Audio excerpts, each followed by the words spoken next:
pressing the button here. I will keep listening. So you good? Yeah, good. You just gotta do this. Yep, I know. Yep. I got you.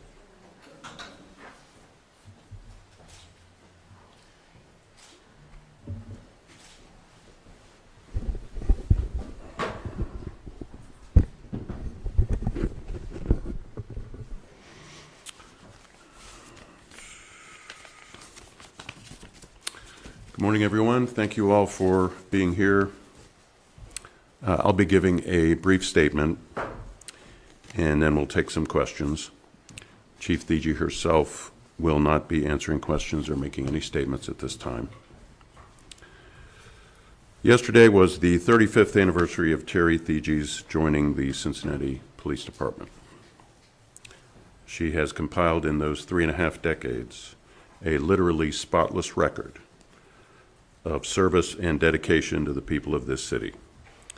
It was disappointing and indeed heartbreaking to learn that the city had placed this tireless public servant on leave from her position on the 35th anniversary of the first day she put on the badge and uniform.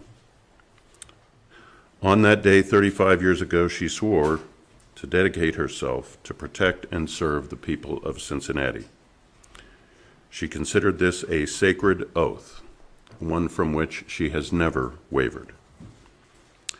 As many of you know, Chief Theetge comes from a family with a long line of service in law enforcement. She and her many relatives who have worn the badge of the CPD, a couple of whom are standing behind me with her now, have 290 years of combined service to law enforcement in this city. Almost 3 centuries of service. Late yesterday, Terry learned that she was being placed on leave from her position. There is no justification for this action. Chief Theetge has done nothing to deserve being removed from her position. In fact, the city does not even claim to have cause for removing her from her job. The city has not identified a single action that Chief Theetge took or did not take that it claims to be ground for her removal. Chief Theetge stands before you today accused of no wrongdoing and having done nothing to deserve this action.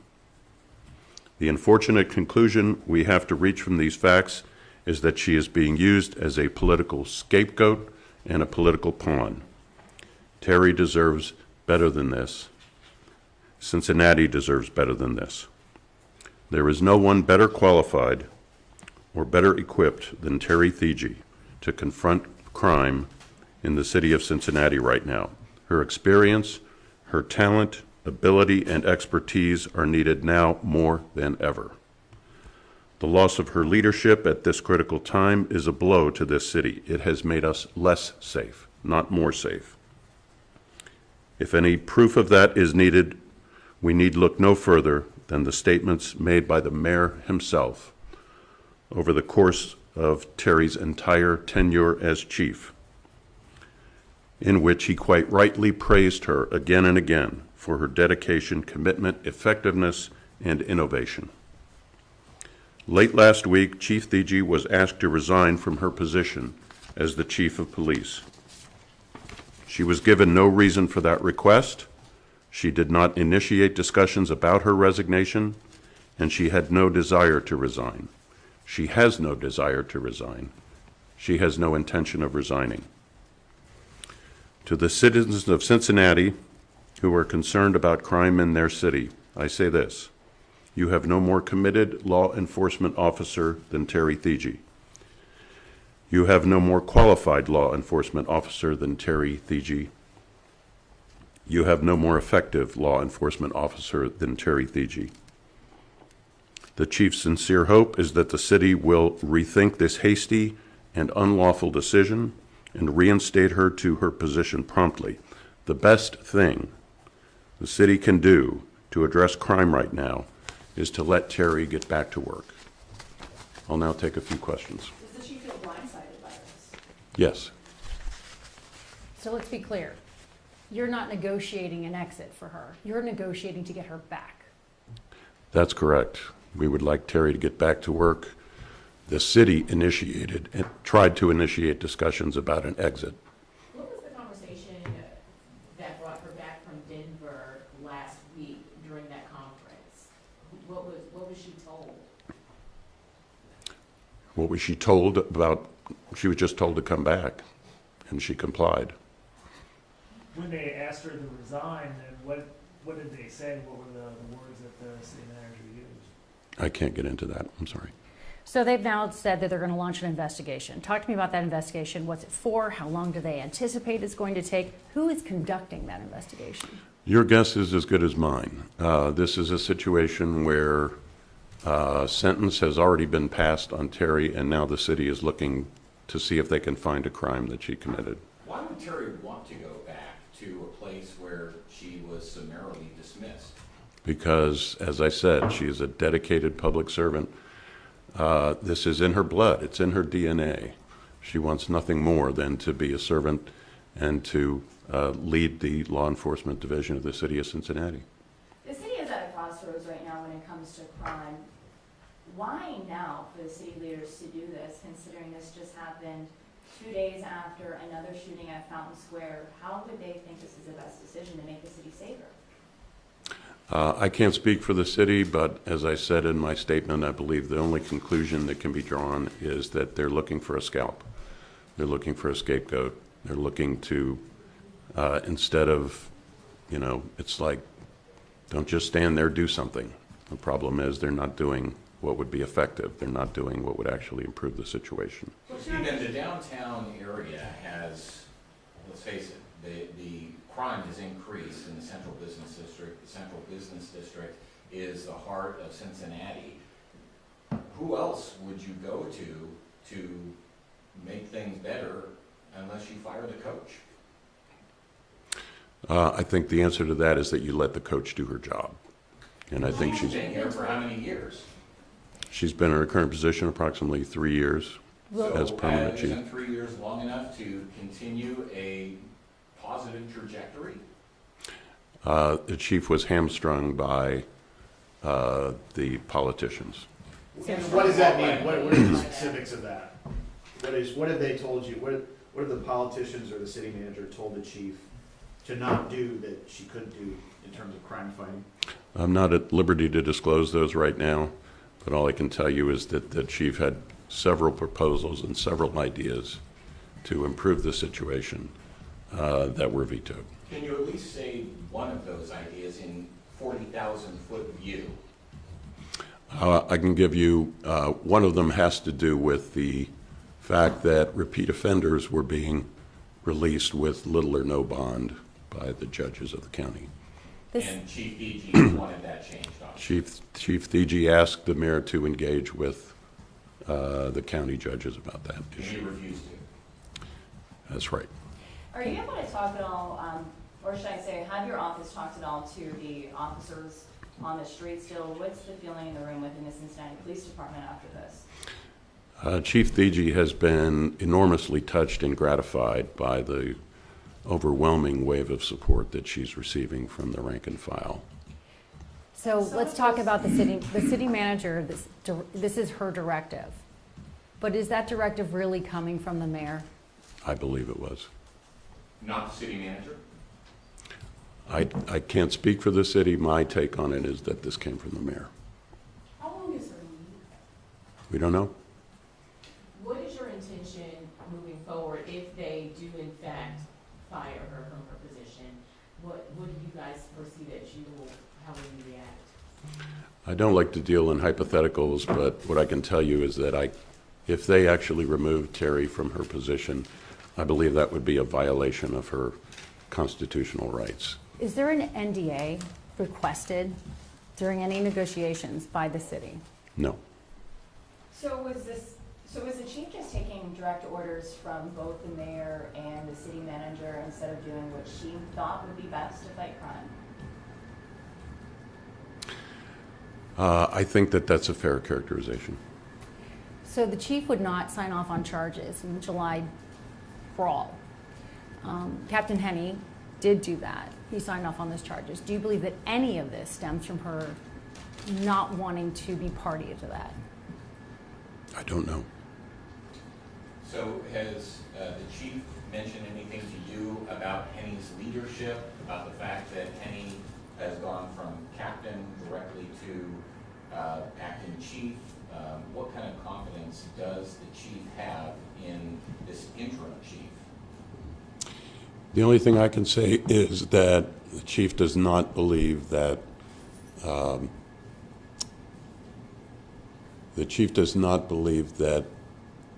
there is anyone who has the experience, ability, and expertise that she has to lead this department right now. To that point, when I spoke with Dan Hills, who was FOP president when Chief Theetge was named to the position, he said, I may have been critical during her time here, but I have her back right now. It's going to be almost impossible to find somebody who would want to fill her shoes if it means having to sit and work with Iris Rowley. He said Iris Rowley has been a challenge for the past few years. Has that played a role here? Has that been challenging? And do you agree with what Hill said? Sorry, I can't comment on that. What does her contract say about severance? We've asked for a contract that hasn't been released by the city. The contract doesn't speak to severance. You mentioned her time, just the extensive years of service, her family's years in service, and this has been her life. How's the chief doing personally that you can tell in your conversations with her? I think it would be fair to say that the chief is devastated by this. This came at exactly the worst time. And she has gotten a lot of support from her family and from her friends and from the rank and file. That has helped, but it has been a devastating few days for Chief Theetge. Why do you say it's been at the worst time? As I mentioned, it came on the 35th anniversary of her first putting on the badge and uniform. Hey Steve, for the benefit of the cameras on the right, could the chief step forward some so they can get? Sure. You continuously call her a political scapegoat here. If we weren't a few weeks out from an election, do you think that she would still be acting chief right now? Asking for my opinion, yeah, I think she probably would. Should the city change its mind? Then that's your big goal here, right? Is to get the chief back being chief and back on the streets. What would that working relationship look like with the city? I mean, things have been broken here. There's tension. What would that look like? On the part of I can only speak for what the chief would do, and that is the chief would behave professionally and would just go about doing her job. I don't know that the city would do the same. I would hope so. Are you still talking to the city, or are you filing anything? What's the next step? We're considering all options right now.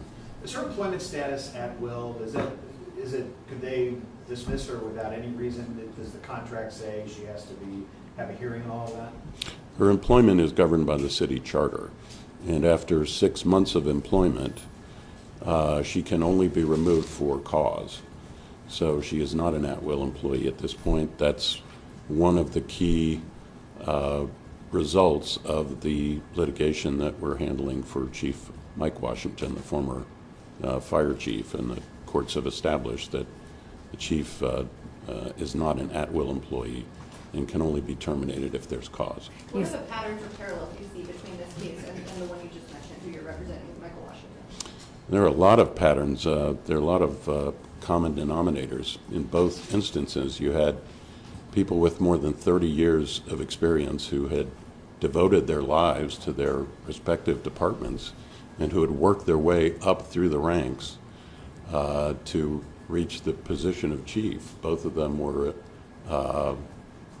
very well deserved of the position that they held, and both were discharged without cause. So I see lots of parallels actually in the two instances. Are you able to identify the gentleman behind you as well? Yeah, I'll, Just let us know who everybody is. so here, if I could ask them to Terry's brother introduce me. Rick. I'm a husband, Bob. No, I'm her brother Russ. Would Rick or Russ be willing to speak on their sister's behalf? Not today. You mentioned if the chief goes back that she would be willing to work with the city. Would she do things differently? You said that she was taking basically commands from city officials. Would she do things that she thought were more appropriate at the helm of the CPD than what they thought? When she comes back, if she comes back and when she comes back, she would ask to be given the appropriate authority with regard to resources and operations as chief. She has to follow the chain of command, but she would hope that she would be allowed to do her job without any fetters or interference. Would she consider a lesser position in going back? Because then they would avoid a lawsuit per se. No, she would not consider a lesser position. When you talk about that collaboration again, what did that look like? Did they tell her that if she did not follow their command or what they were directing, that there would be repercussions, or how did that relationship work? I can't speak to those details, I'm sorry. You said she was blindsided by this, but could she start to see the writing on the wall, considering what you're deeming this as a political situation? We're 2 weeks from an election, and that the mounting pressure of what was happening. Could she envision it, even though she wasn't blindsided? I'll put it this way. She was concerned that the city might try to do something like this. She was concerned that they might see her as somebody that they could sacrifice for political purposes, but she didn't expect that it was going to happen. What do you think was the pivotal turning point that, because the mayor a few weeks ago said he had complete confidence in the chief. Where did it start to sour? What was the watershed moment? I don't know. It may have been the shooting on Fountain Square, but I can't speak to that. Are you able to talk about all the things she tried to do to curb the violence over the summer, whether it was her going to actually Cincinnati Public School District to talk to the parents and talk to the schools about that, doing more patrols downtown, calling out the judges on the revolving door of injustice and different things that she is trying to do over the summer to try to curb this violence, like you said that she tried to do but just couldn't, had her hands tied? I think you've summed it up very well. I don't have anything to add. Was there any anger on the city's part? I had heard that some of the people in the community were not happy that she didn't attend that meeting the night, I forget what date that was, but her not being at a community meeting, did it have something to do with it? I don't think so. Do you have papers drawn up already for a lawsuit? Are you ready to go? And when do you anticipate needing to do that? Will you wait until the end of the investigation, until she is dismissed, obviously? I can't tell you right now what we're going to do next. I can say we're looking at all options. So what is the status right now? Right now, they say there's an investigation that is going to begin. Is it underway? We kind of asked you this a little bit before, but what's the timeline for that? So what's the timeline for you? Well, you'll have to ask the city what the timeline for the supposed investigation is. I'm sure they will. I'm sorry to say, I'm afraid that they're going to work very hard to see if they can't dig up some dirt on this person that they've just removed from office without cause. But, so I can't speak to the city's timeline. I have no idea what their intentions are. I have no idea who is going to investigate. Chief Theetge has not been told anything about this supposed investigation. So we can only control our side of it. And right, as I say, we're looking at all options. Stephen, can you go over what happened yesterday? I mean, was the chief handed a box and she had to go in and clear her desk? Did she walk out the door alone? Can you describe that scene, as it were? And then what is the chief doing now? Other than standing right behind you. She's standing right here, yeah. Right now, she's simply on leave and still absorbing what has happened in the last 24 hours. When she was advised late yesterday afternoon that she was being placed on leave, she packed up some personal items and left City Hall. Was she escorted to the door? She was not escorted. Who delivered that news to the chief that she was talking to? I delivered that news to her after hearing it from the Who city. called you then? My conversations have been with Will Hicks of the city's law department. And has there been any financial offer from the city to conclude this, I guess? I'm not going to get into those negotiations. Earlier this year, there was a federal discrimination lawsuit filed against CPD, basically saying that Chief Theetge and the department favors women of color and women in general. Do you think, or have you been told that this has anything to do with this leave of absence? I don't think that's related. I don't. One more question. I will obviously ask the city their reaction to today's press conference, but based on everything that you've said and how you say the city has been treating the chief, how do you think they're going to respond to you speaking to us today? I suspect they'll say they have no comment, but because they typically don't comment on potential pending litigation. Thank you all for being here. Appreciate it very much.